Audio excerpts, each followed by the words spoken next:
Hey guys, this is a fourth installment of our video series on terminology. Um, I just wanted to give you guys the truth behind stack. What the heck is stack? Everybody feels it, everybody knows what it feels like, but nobody knows what it is or why it's happening. And I'm going to give you the truth about it.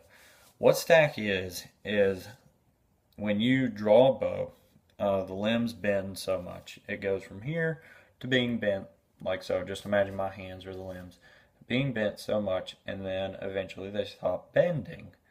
Well, stack happens when the limbs stop bending and start stretching.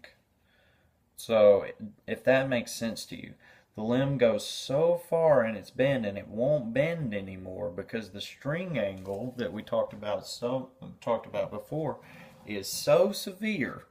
You don't have a downward force on the limb anymore, but rather a pulling force. So it's literally pulling this limb apart, like it's pulling it this way. And that's what stack is. That's why it pours on the pounds. You're just pulling and pulling and pulling. All you're doing is stretching the limb. It's no good for the bow. So that's another reason why you want your string angle to be low. Stack comes purely from string angle. If your string angle is too high, if you're too close to a 90-degree bend between the angle of your string and the limb, you're going to feel significant stretch or significant stack. And a lot of people think that, oh man, stack's not so bad. I can draw my bow to 29 inches and just keep pulling. I can get it up to 65 pounds.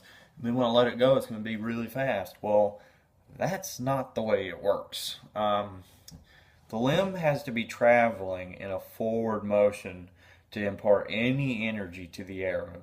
If the limb is no longer bent, but now it's stretching, let's say at 28 inches it's 50 pounds, and then at 28 and a half it's 60 pounds. That's absurd, but let's just imagine it would take that 10 pounds to actually make the limb come back together, to shrink back down, and then start to bend backwards to cast the arrow.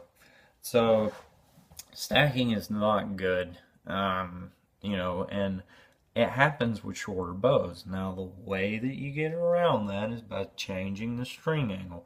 Short bows, such as this bow, which is a fiberglass bow, it's only, I don't know, I think it's 52 inches, I believe. No, it's not even that long. Sorry, it's 50 inches.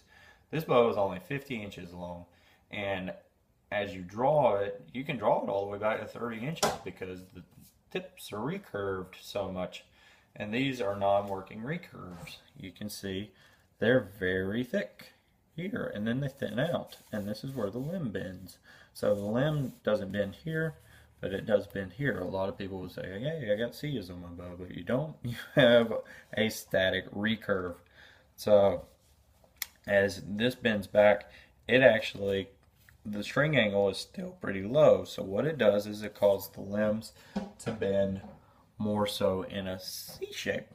So it goes like this. You see that a lot on a Korean bow. Korean bows are pretty short. They're usually only about 4 feet. And they have pretty long C's attached to the end that at a pretty significant angle. So they're pitched pretty far forward.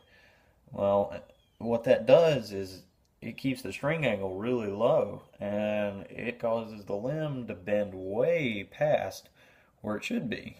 As you can see, if my hand were the Cia and this is the limb, it just keeps pushing it down until you get to a point where you gotta let go. You let go of the string and it uncoils and goes back like that. So that's how you get away from stack. If you want a short bow, if you want a really short bow, you're going to have a pretty significant forward recurve on it. Now, whether you do that with a Cia or with a static recurve or even with a working recurve, that's up to you and that's up to your bow. So if you're building a bow, make it how you want.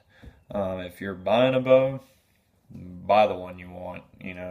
Try them all out and buy the one you want. So That pretty much sums up stack, and I think there's only one more video that I'm going to make, and that should catch us up. But anyways, stay tuned. I'll get right back to